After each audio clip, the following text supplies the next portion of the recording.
இன்றைக்கு இந்த லால்குடி நகரத்தில் சுமார் 35 கோடி ரூபாய் மதிப்பீட்டில் கட்டப்பட்டுள்ள புதிய பேருந்து நிலையத்தையும் நகராட்சி அலுவலகத்தையும் உங்கள் முன்னிலையில் திறந்து வைப்பதில் நான் மகிழ்ச்சி அடைகின்றேன், பெருமை அடைகின்றேன். இந்த திருச்சி மாவட்டத்தில் திருச்சி மாநகரத்துக்கு அடுத்தபடியாக வேகமாக வளர்ந்து வர்ற ஊர் எதுன்னு கேட்டா அது நிச்சயம் இந்த லால்குடி தான்.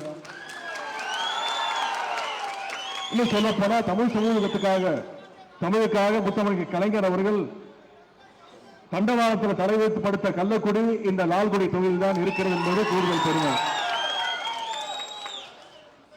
திராவிட முன்னேற்ற கழக ஆட்சிக்கு 3 அமைச்சர்களை தந்த பெருமைக்குரிய ஊர் இந்த லால்குடி. பேரறிஞர் அண்ணா அவர்களுக்கு, முத்தமிழ் டாக்டர் கலைஞர் அவர்கள் ஆகியோருக்கு மிக நெருக்கமாக இருந்த முன்னாள் அமைச்சர் ஐயா அன்பில் தர்மலிங்கம் அவர்களை தந்த ஊர் இந்த லால்குடி பகுதியை சேர்ந்த ஊர். அதே போல இப்பொழுது இருக்கக்கூடிய நம்முடைய கழக தலைவர் மாண்பு முதலமைச்சர் அவர்களுக்கு பக்கபலமாக இருக்கக்கூடிய ஒரு அமைச்சர்னா நம்முடைய அமைச்சர் ஆனந்த் திரு கே என் நேரு அவர்கள் தான். அவரும் இந்த பகுதியை சேர்ந்தவர் தான். அன்பிலார் அவருடைய பாரம்பரியத்தை சேர்ந்த அமைச்சர், எனக்கு பக்கபலமாக இருக்கக்கூடிய அமைச்சர் நண்பர் அன்பில் மகேஷ் பொய்யானுடைய சொந்த ஊரும் இந்த தொகுதியில் தான் இருக்கின்றது. இன்றைக்கு நகராட்சி நிர்வாகம், பள்ளி கல்வித்துறைன்னு 2 முக்கிய துறைகளுக்கான அமைச்சர்களை தந்திருக்கிறதும் இந்த லால்குடி தொகுதி தான். ஆனால் நேரு அவர்களாக இருந்தாலும் சரி, நண்பர் அன்பில் மகேஷ் அவர்களாக இருந்தாலும் சரி, 2 அமைச்சர்களுமே இன்றைக்கு திருச்சி மாவட்டத்துடைய வளர்ச்சிக்காக பல்வேறு திட்டங்களை இந்த பகுதிக்கு முதலமைச்சர் சொல்லி எடுத்து வந்து கொண்டிருக்கிறார்கள். அதே போல உங்களுடைய சட்டமன்ற உறுப்பினர் அண்ணன் சவுந்தரபாண்டியன் அவர்களும் இந்த பகுதிக்காக தன்னுடைய உழைப்பை கொடுத்து வருகின்றார். இந்த லால்குடி நகரை பொறுத்த வரைக்கும் ஒரு அதிநவீன புதிய பஸ் ஸ்டாண்ட் வேணும் அப்படிங்கிறது இந்த பகுதி மக்களுடைய நீண்ட கால கோரிக்கை. திருச்சி பஞ்சப்பூர்ல மிகப்பெரிய பஸ் ஸ்டாண்டை கட்டிய நேரு அண்ணன் அவர்கள் அவருடைய ஊருக்கு பஸ் ஸ்டாண்ட் கட்டாம விட்டுருவாரா? இல்ல நீங்க தான் விட்டுருவீங்களா? அதனாலதான் மனு முதலமைச்சர்கிட்ட கேட்டு நிதியை பெற்று இன்றைக்கு இந்த பஸ் ஸ்டாண்டை மிகச்சிறப்பாக இங்க கொண்டு வந்திருக்கிறார். கூடவே பஸ் ஸ்டாண்ட் மட்டும் இல்ல, கூடவே நகராட்சி அலுவலகத்திற்கும் புதிய கட்டிடத்தை கட்டி கொடுத்திருக்கிறார்.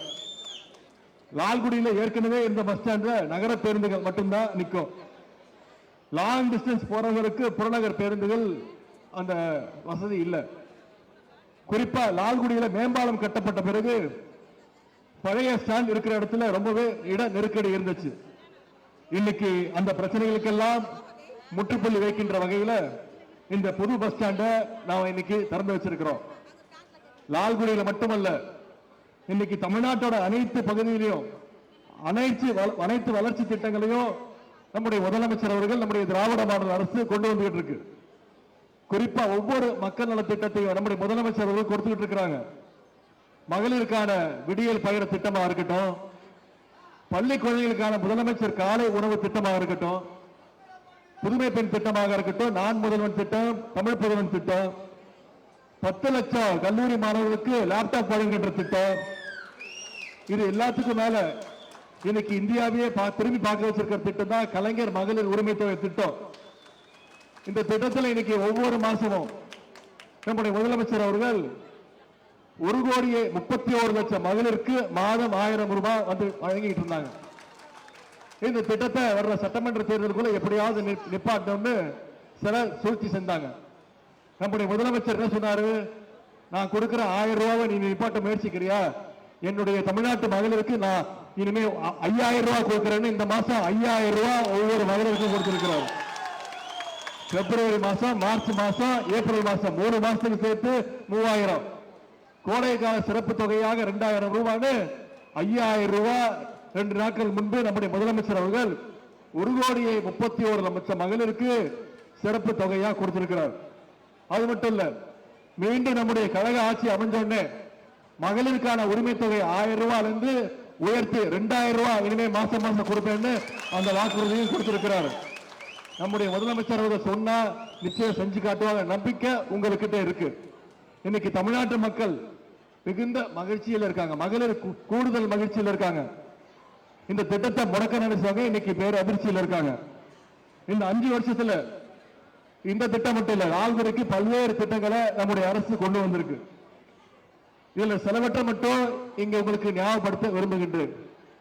சுமார் 250 கோடி ரூபாய் மதிப்பீட்டில் லால்குடி புல்லம்பாடி ஒன்றியங்கள்ல கூட்டு குடிநீர் திட்டம், 53 கோடி ரூபாய் மதிப்பீட்டில் லால்குடி அரசு மருத்துவமனைக்கு 12 அறைகள் கொண்ட புதிய கட்டிடம், சுமார் 5 கோடி ரூபாய் மதிப்பீட்டில் லால்குடி வட்டாட்சியர் அலுவலகம், கால்நடைத்துறை சார்பாக சுமார் 3 கோடி ரூபாய் மதிப்பீட்டில் கால்நடை மருந்தக கட்டிடங்கள், சுமார் 8 கோடி ரூபாய் மதிப்பீட்டில் லால்குடி அரசு மருத்துவமனையில் 50 படுக்கைகள் கொண்ட புதிய கட்டிடம், 4 கோடி ரூபாய் மதிப்பீட்டில் லால்குடி மற்றும் புல்லம்பாடி சார் பதிவாளர் அலுவலகத்திற்கு சொந்தமாக கட்டிடங்கள், தொகுதி முழுவதும் 7 கோடி ரூபாய் மதிப்பீட்டில் பள்ளிக்கூடங்களுக்கு பல்வேறு கட்டடங்கள்ல இப்படி பல திட்டங்களை இந்த பகுதிக்கு நம்முடைய அரசு வழங்கியிருக்கின்றது.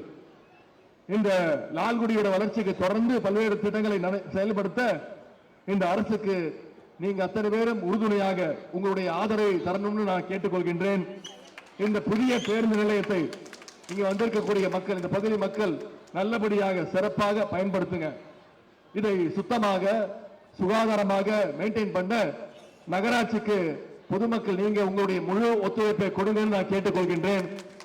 அதே போல புதிய கட்டடத்தில் செயல்பட இருக்கின்ற லால்குடியுடைய நகராட்சியினுடைய பணிகள் சிறக்கட்டும்னு சொல்லி இந்த சிறப்பான வாய்ப்பை ஏற்படுத்தி கொடுத்த மாண்புமிகு அமைச்சர் நேரு அவர்களுக்கு என்னுடைய நன்றியை சொல்லி வந்திருக்கக்கூடிய பொதுமக்கள், குறிப்பாக தாய்மார்கள் அத்தனை பேருக்கும் மீண்டும் என்னுடைய வணக்கத்தை சொல்லி விடைபெறுகின்றேன். நன்றி, வணக்கம்.